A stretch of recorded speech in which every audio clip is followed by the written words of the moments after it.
Follow Name Explain on Instagram, Twitter, and TikTok, as well as joining my Facebook group, Friends of Name Explain, where you can chat with myself and many other name nerds. Check out the links down below.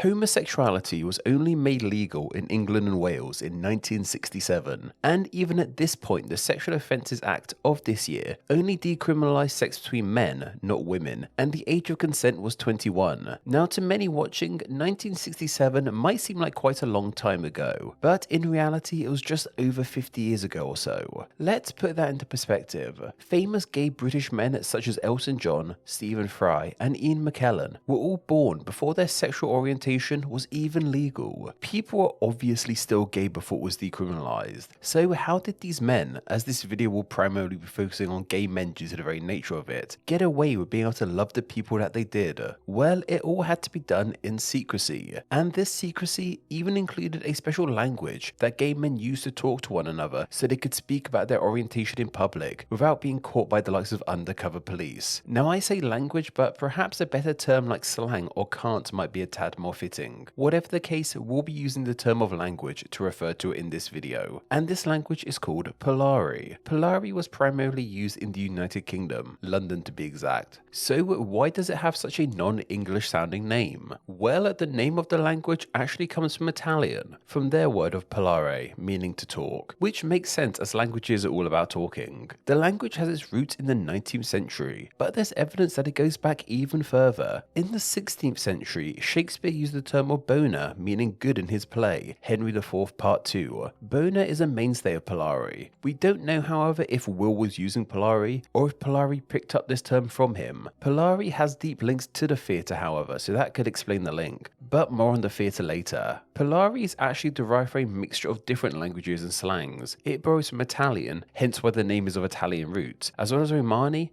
Cockney rhyming slang, Yiddish, and even thieves' cant, which was another secretive language used by thieves to evade the law, in the same way gay men use Polari. Some terms in Polari have more unique origins, however. Take the Polari word of eek. This means face. This term derives from the spelling of the word somewhat backwards as ikafe, then shortening it to just eek. You will also see eek spelled as eek, E-E-K. That's because this was a secretive language, meaning it wasn't all that well documented. Many words of Polari have multiple spellings, perhaps the most well-known example being zhuzh, which means to make something look more presentable, used often with clothing and hair. The word has a boatload of spelling variations, ranging from how I just spelled it to Z-H-U-Z-H, to Z-H-O-O-S-H, to Z-H-U-S-H, to J-O-O-Z-H, to Z-H-O-O-Z-H, to Z-H-O-O-S, to even T-J-U-Z, just to name a few examples. Polari was used for more than just occasional words, however. Entire sentences could be formed more or less with just Polari, a famous one being the sentence of "Bona te vada, you dolly old eek," which translates into meaning "nice to see your pretty old face."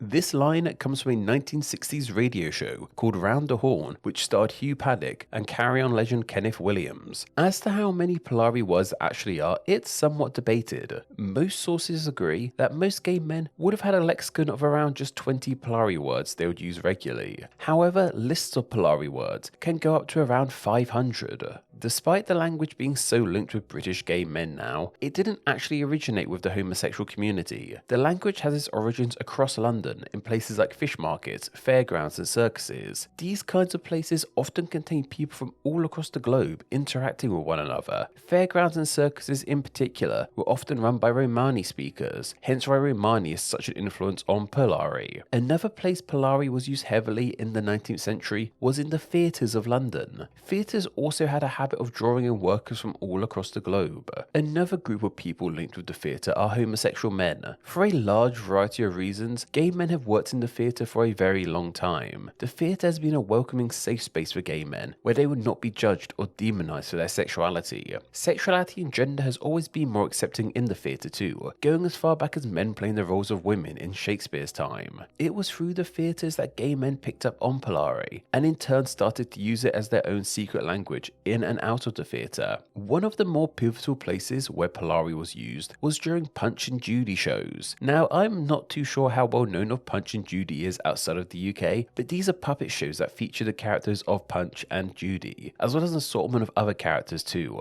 They usually feature slapstick comedy and can seem a little outdated at times too now, but they remain pretty popular, still being seen at fairs to this day. Punch and Judy shows would often travel around the country, meaning the Polari used in them would be heard by people all across the United Kingdom. In particular, it will be heard by children, as they were the target audience for these shows. Polari remained a popular underground language from its inception with the homosexual community until around the middle of the 20th century. By the 1960s, change was finally coming to the UK in regards to their views on homosexuality. As mentioned, by 1967, homosexual acts between men were decriminalized. With it no longer being illegal, the need for a secret language wasn't all that necessary. But even before then, the secret of Polari as a gay language was already somewhat out in the open. Its use in public circles had become increasingly common. That aforementioned Round the Horn radio show was produced in the 60s, and Polari was used all the time in it. At its peak, this show had around 20 million listeners per show, meaning millions upon millions of people were hearing it and starting to understand what the words meant. Polari as a secret language for the gay men of Britain died off when it was no longer illegal to be gay. Though of course legalizing homosexuality didn't mean that all of a sudden people were just cool with it.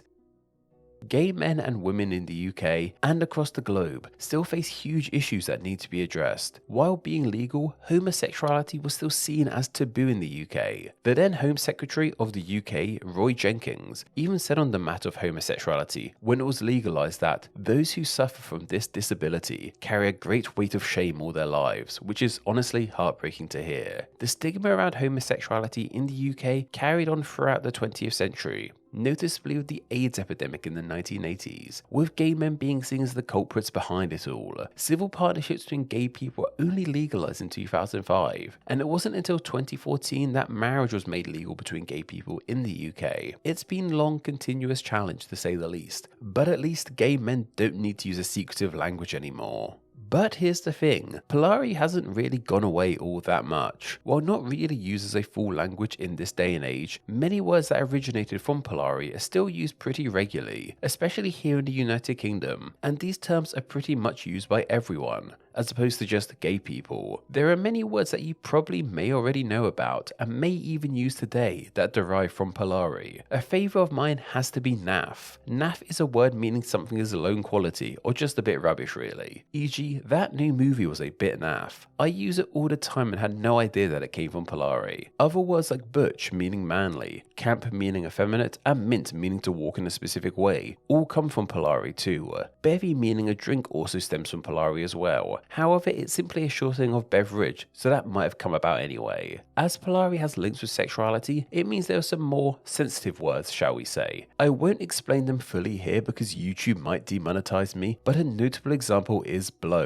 Blow has a specific meaning I'm sure many of you might be familiar with, and that comes from Polari. Apologies to anyone who might be watching this in a classroom with a teacher or with parents for that one. But honestly, it's important to remember the fact that this language had to be used to discuss things like this, because it was illegal to do so otherwise. As far as I'm aware, many of these Polari terms are primarily used in just the UK, but there is one word from Polari that has become popular across the globe. Undoubtedly, Polari's biggest success has to be the word of drag. Drag initially in Polari just meant clothing, but it then went on to mean more specifically men wearing traditional female clothing, and eventually vice versa too. The OED defines drag in this way as feminine attire worn by a man, also a party or dance attended by men wearing feminine attire, and has its earliest recorded evidence of it being used in this way from a newspaper in 1870 saying, "We shall come in drag." Drag can be used on its own in this way to this day, with phrases like dressed in drag or wearing drag being commonplace. However, it really picked up steam when it was attached to the word of queen. A drag queen is someone, usually a man, dressed in women's clothing, usually in a very eccentric manner. Drag and drag queens of course are linked back to the days of theatre with men playing women. However, in more recent years, drag has become far more celebrated and loved across the globe, primarily thanks to a certain Drag Race television series. Now drag can be seen all over the place, with drag events like drag brunches and drag nights being commonplace. Most English speakers today understand what drag is in this sense, and it all derives from this secret language for gay British men. Polari has made its way into everyday talk in the English language. Likewise, many gay people around the world now find themselves being able to share their sexuality with little discrimination. And while it's far from perfect, we've come a long way. Polari can serve as a reminder of sorts to the discrimination gay people have faced throughout history. This language helped gay men talk about themselves and the one they loved in public spaces in a time they otherwise could not. Happy Pride Month to all Name Explain viewers. Name Explain depends on viewers like yourself supporting the channel financially on Patreon, so a huge thank you to everyone who does. Donating just $1 a month helps the channel amazingly and gets you bonuses including ad-free videos, exclusive content, the power to request ideas to be made into actual Name Explain videos, and your name at the end of the video with all these awesome people. Visit patreon.com/NameExplain or click the link down below to find out how you too can support the channel. Thank you. Thanks for reaching the end of the video. Why not watch another and subscribe to keep up to date on all things Name Explain. You can find myself on Instagram where I'm NameExplainYT and join the Facebook group Friends of Name Explain to talk with myself and other name nerds. All that will be linked down below. Anyway, I hope you enjoyed this video and once again, thank you all so much.